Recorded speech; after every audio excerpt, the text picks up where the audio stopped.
Okay, hi. Wir sind hier mit Sid von Grade 2, die vorhin auf der Atmos-Stage gespielt haben. Und ja, Sid, how was the set?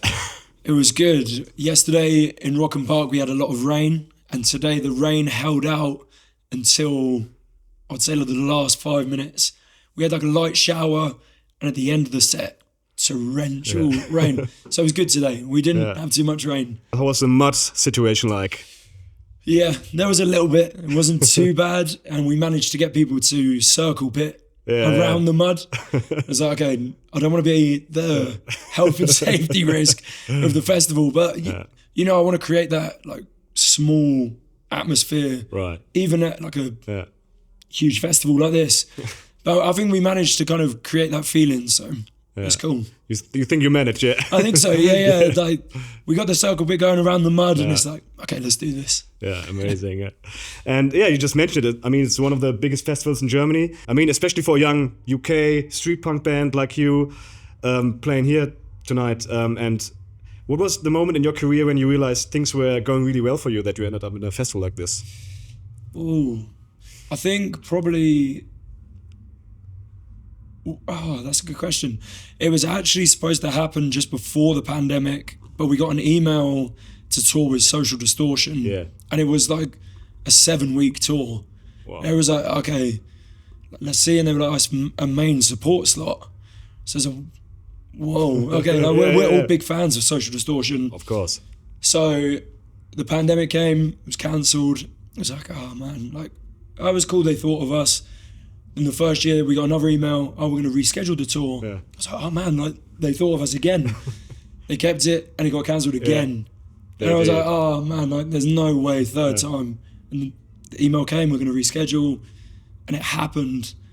And I think that was probably the moment that was like, it was the biggest tour we had been on, length, venues, everything involved, basically. And that was the moment where I was like, okay, like, this is cool. I mean, don't get me wrong, there wasn't a lot of people every night that were like, oh yeah, there's Grade 2. Yeah. For a lot of people, it was like, who is this band? Like, we were being introduced to people, but I think that's like, you go there with that expectation of like, okay, well, we share a passion for the same music. Hopefully, maybe 10 people will find like a connection. And it's like, okay, yeah, this is cool. This is a new band for me. But by the end of the tour, it just blew our minds. Like, everything that could have went well with it, it kind of happened. Like, we had a lot of problems with our van and things like that. Like, we won't mention that, but in terms of like Social Distortion, were incredible. The nicest people. Like, anything that they could do to help, they helped. Yeah.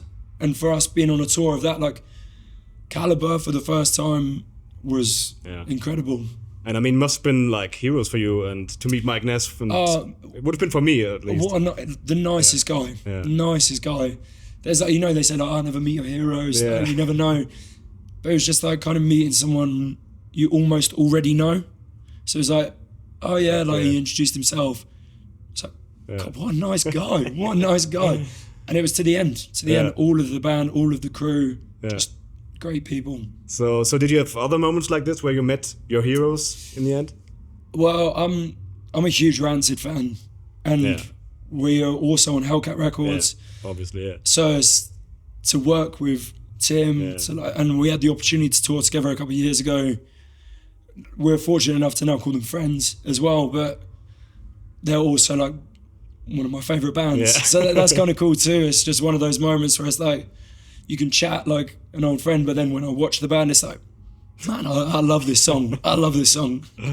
Yeah, well, it's an amazing song. Yeah, that's what it is. So, Sid, let's go back to the beginning. Yes. So, it might be an obvious question for you, but I mean, it's still interesting to me. So, how did you get into street punk as teenagers at all? Because, it's a really young band. Yeah, so I grew up surrounded by this music, by like the two-tone ska scene, the punk scene, the oi scene. Right.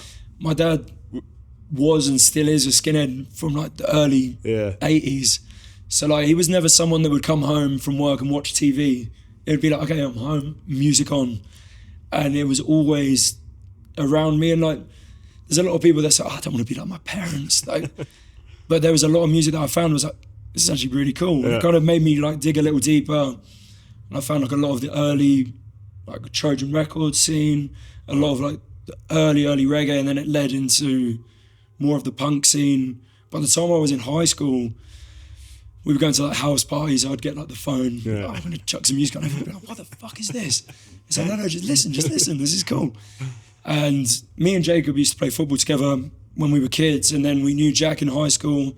There was one house party that we went to together. I was like, I just bought a bass. Yeah. I don't play, but I bought a bass. Yeah. And Jacob was like, oh man, like, I got an electric drum kit. We're a band. Let's be a band. And it like snowballed. There was never like an intention of, oh, we're gonna play shows, we're gonna write music. At the time, it was just, oh, let's cover some songs. Yeah, yeah. We covered the Dropkick Murphys Shipping Up to Boston as a 3-piece. I mean, we killed that song. It did not sound good in any way possible, but it was what we were listening to at the time, and it's just like the Stranglers, the Jam. We tried even covering the Specials. So basically, if the band had more than 6 members, we would try cover it. And that was kind of how it started. We like found bands, we had a common interest, got 6 songs, and snowballed. And kept going. And now, 12 years later, just we're here. that's what happened. It's crazy. Yeah, playing the biggest festival, taking names. Oh man, it's surreal. Surreal. It is, yeah. So yeah, I mean, street punk, especially, are very close to or associated with a working class attitude. Yeah. So what's the worst job you ever had to do, and why was it the best job? I worked at McDonald's for a while. That was, I mean, it wasn't really the worst job. It was just I didn't like the manager. Yeah. And the manager didn't like me. So he fired me after 9 weeks. So I wasn't even there very long. Well. And then I did 2 years of stacking shelves in a supermarket through the pandemic. Yeah. And I mean, there's only so good putting milk on a shelf can be. I mean, it was cool. It did what it was. Yeah. But I mean, it's not quite the same as being able to play music. Yeah. So I'd say that maybe those two. Yeah. I think that's It was what it was. Yeah. So and if you wouldn't be standing on stages like this tonight, what would your dream job be other than playing music? Ooh, I used to work for a clothing company called Brutus. They were like a brand from the 60s maybe. I want to say 60s or 70s. They used to do denim and like button-down shirts, really smart clothing. And I worked for them when I finished school, so I would have been about 16, and then the company closed.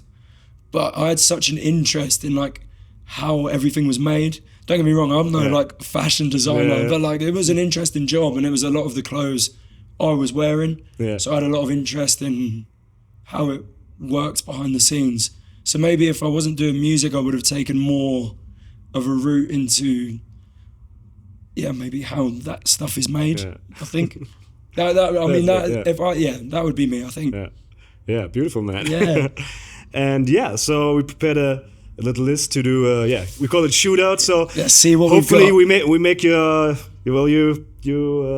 dad doesn't get angry at you.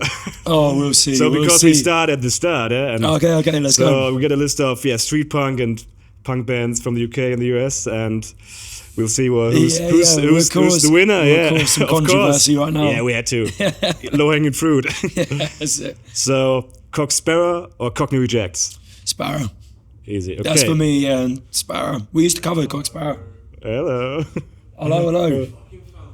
Yeah. Oh my God. Yeah. But, you don't make that easy to find, do you?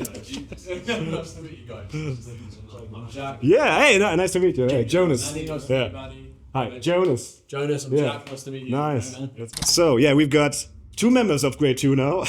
Hooray! And I found it. Yeah, we start to find out who's the biggest street punk band in the game. Okay. And hopefully, we have Sid the doesn't answer. get his father angry at him. Yeah. We'll find out. So, Cock Sparrow or Cockney Rejects? Sparrow. Yeah, I said Sparrow as well. Oh, he's already done it. Okay, cool. So, Sparrow or the business? Sparrow. Yeah, sorry, the business, but still Sparrow. Sparrow or Sham 69? Sparrow, still sorry. Yeah, Sparrow. A big fan. I'm huh? gonna hold yeah, out. Yeah, you're gonna hold out. Sparrow or the exploited? Sparrow. Still Sparrow. Okay. Oh man, you destroyed my list. You So, found yeah, the two big Sparrow yeah. fanboys. Sparrow or the unseen? Yeah, still Sparrow. Sparrow or the casualties? I do love the casualties, but Sparrow. Sparrow still, yeah. So now we're looking at the US. okay. Sparrow or Murphys? Murphy's Law. No, Dropkick Murphys. Dropkick. Oh, Dropkick okay. Murphys, I was going to say Sparrow. Yeah, Sparrow. Yeah. Sparrow or Rancid? Rancid. Yeah, That's an obvious one. Yeah, yeah. Okay, now we've changed. yeah. Now we're Yeah. going. Now we're stepping up again. Now I yeah. get angry at you. So Rancid or Grade 2? Obviously, Rancid. Whoa. Great too. Thank you guys. Okay, that was the last question. Was Grade 2 or Rancid? Amazing. Yeah. So just Oh. just came right at the end. So That's great. Yeah. thanks, Grade 2. That was a tough interview. Yeah, it was really. That was a lot of tough questions. Yeah, sorry we missed half of it. We spent half an hour trying to find the place. All right, this is me playing a ukulele upside down. Not rehearsed this at all. Let's give it a go.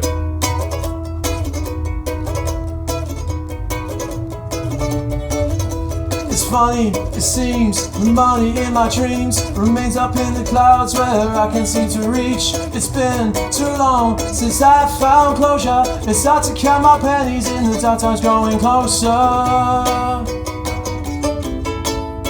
I've got nothing to spend and nothing to do. I stay locked in my mind, I'm brassic with you.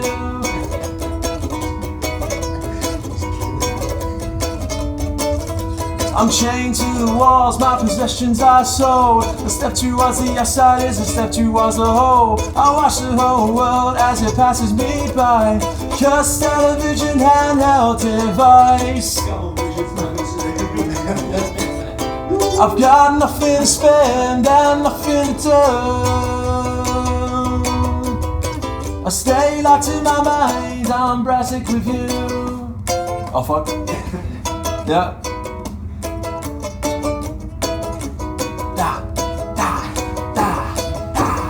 Alright, guitar solo.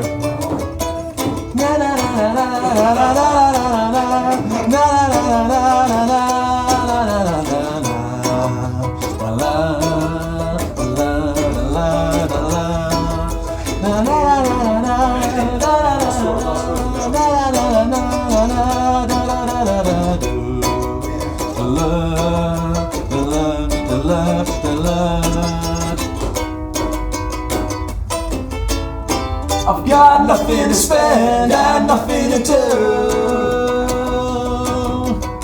I stay locked in my mind, I'm brassic with you. I can hear you in utopia. I've got nothing to spend and nothing to do. Just magazine. I stay locked in my mind, I'm brassic with you. Jack Chatfield on the ukulele. Thank you.